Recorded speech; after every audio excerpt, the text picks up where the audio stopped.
Hey everyone, today I want to show you how to hide connection on LinkedIn. First, you need to log in to LinkedIn using your credentials. Once you are logged in, click on the Me icon in the upper right corner of the page. This will open a new menu. From the menu, select Settings and Privacy. After selecting Setting and Privacy, this will open a new page. On the left side of the page, click on the Visibility option. This will open a new section. In the section, click on the Connections option. This will open a new dialog box.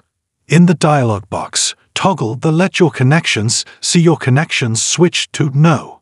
It will be saved automatically. That was the way to hide connection on LinkedIn. Thank you for watching this video. If you want to watch more videos like this, please subscribe to this channel and don't forget to like it.